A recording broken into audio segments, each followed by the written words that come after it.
ज्यादा आकड़ मत, क्या पैसा देगा बोला ना, देगा. अपने को पैसा आने वाला है, ₹1,00,000 आने वाला है, समझा क्या? आईला येणार म्हटलं ना.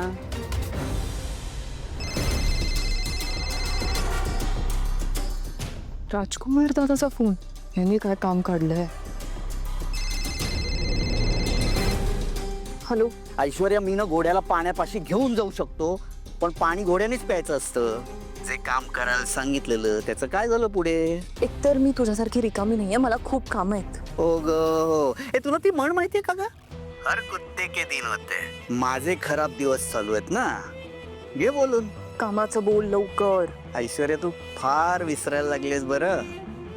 तुला मी सांगितलेलं ना, रात्री पाण्यात बदाम भिजवायचे आणि मग सकाळी उठून अनायशा पोटी खायचे, तरच बुद्धी तल्लक होते. हा, नाही तर अशीच माठ राशी. काय लिमिट आहे सारंगनी बँकेमध्ये ठेवलेलं हे तुम्हाला सांगणार होतीस ना? हे बघ, त्याने 5 लाखाचं लिमिट ठेवलं, म्हणजे 5 लाखापेक्षा जर अमाऊंट कमी असेल तर तू विड्रॉ करू शकतो. आणि त्याचा फोन सारंग किंवा नीलला येणार नाही, सो ते करून घेतो. क्या बोल रही है? काय 5 लाख रुपये? 5 लाखांनी माझं का होणार आहे? तुझं? हॅलो. तसेही ते पूर्ण पैसे तुझे नाही आहेत, निम्मे पैसे माझे आहेत त्यातले, कळलं? ये ना मेरी शेरनी, तेच वाटलं. अजून तू तुझं तोंड उघडलं कसं नाहीस? कष्ट मी करायचे आणि मलाही तू खायचीस ऐश्वर्या. आणि तुला हे कोणी सांगितलं की फक्त तू कष्ट करतोयस आणि मी नाही करत आहे? काय काय केलंस ग तू माझ्यासाठी आतापर्यंत, सांग बघू. अच्छा, मी काय केलंय? हा जो काही तू बिनधास्त बाहेर फिरतोयस ना, ते फक्त माझ्यामुळे. तुझी आई आहे ना, तिलोत्तमा मेंदळे, तुला जेलमध्ये टाकायला निघालेली लाईफ टाईम साठी, कळलं? मी थांबवलंय त्यांना, त्यामुळे जास्त बोलायचं नाही. अरे देवा, ही पोरगी किती करते हो माझ्यासाठी. रडतोय बरं का मी. 4,99,999चा चेक डिपॉझिट कर, कळलं का? ए हॅलो, ऑर्डर नाही सोडायची हं? आणि उगीच जास्त हाव ठेवू नकोस. 4 लाख रुपये काढायचे आणि निम्मे निम्मे वाटून घ्यायचे. निम्मे निम्मे काय? निम्मे निम्मे कोणाचा फोन आहे? मग काही नाही. अच्छा हॅलो, ऐक, मी करते फोन नंतर. बाय. काही नाही, ॲक्च्युली मम्मीचा फोन होता. मम्मी आणि मावशीमध्ये काहीतरी इन्व्हेस्टमेंटवरून भांडण झालंय. मी म्हटलं कशाला वाद घालताय ना, निम्मे निम्मे वाटून घ्या. बरं ठीक आहे ऐश्वर्या, लवकर बाहेर चल, ते प्रेसवाले आलेत, उशीर नको व्हायला. ॲज इफ आपल्यासाठी चालेल. जा तू, मी येते. बाहेर ये.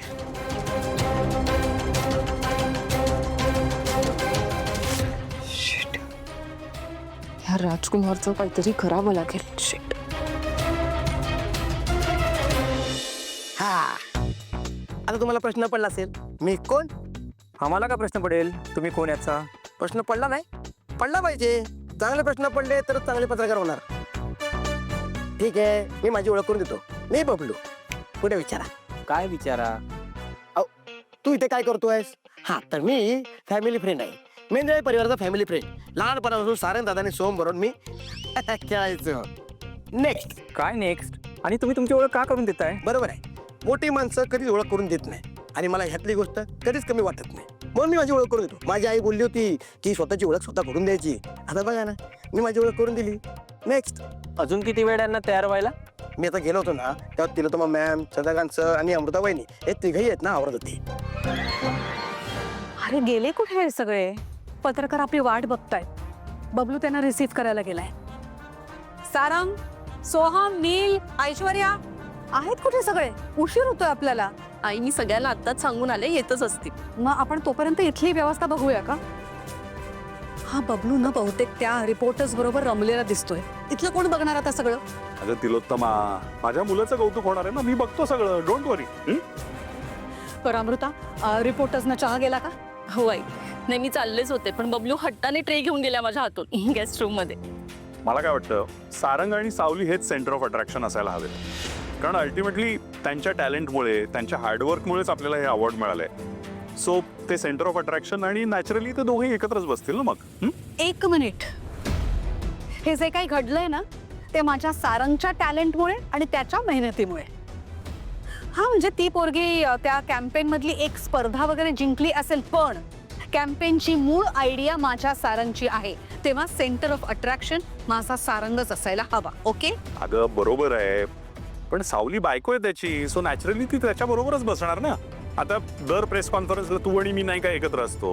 अहो पण तुम्ही ऐकून हे बघ तिलोत्तमा, आता ह्याच्यात काय वाद घालायचा आहे? आई बाबा मी एक बोलू का? नाही म्हणजे तुम्ही कितीही ठरवलं ना तरी तुमचे मुलं येऊन सगळं चेंज करणार आहे. त्यामुळे तुम्ही कशाला उगाच वाद घालताय? घ्या चहा प्या. या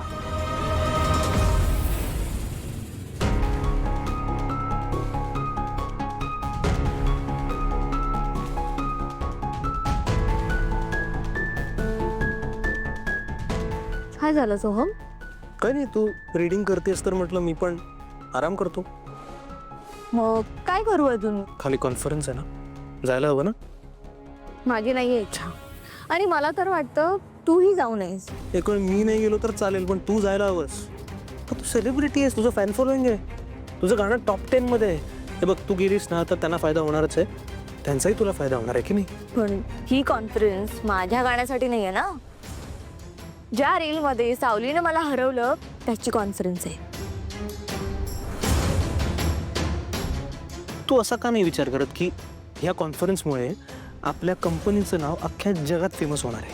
आपल्या दोघांचं नाव नाही गेलं ना सोहम, त्या दोघांची नावं गेली आहेत, सारंग आणि सावली. आणि तिचं कौतुक ऐकण्यात मला काहीच इंटरेस्ट नाही. ठीक आहे, नको जाऊस, पण त्याने काय होईल याचा जरा अंदाज घ्या. म्हणजे बघ, सगळ्यांना माहिती आहे की सावली वहिनीने रील केला, तसा तू पण केलास, पण तिच्या रीलला अप्रिसिएशन मिळालं, तिला बक्षीस मिळालं, त्यामुळे झळपळाट झाल्यामुळे तू कॉन्फरन्सला आली नाहीस असं सगळ्यांना दिसेल. त्या ट्रोल कोण होणार? तूच. आपण गेलोय की नाही या सगळ्यातून आधी, तर परत तेच कशाला? हां,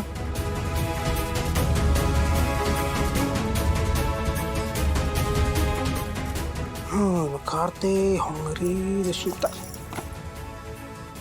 आवर आता पटकन जाऊया.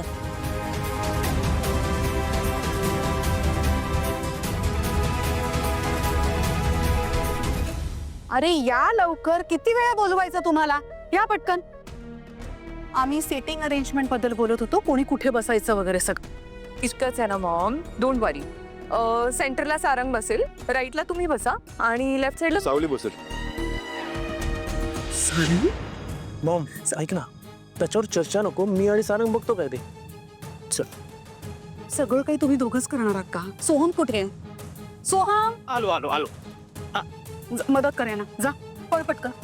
सर बबलू कुठे आहे? मी फोन करते एक मिनिट बबलूला. आज काही करून हा धागा सारंग सरांना बांधायलाच हवा, पण काय करू संधीच मिळत नाहीये.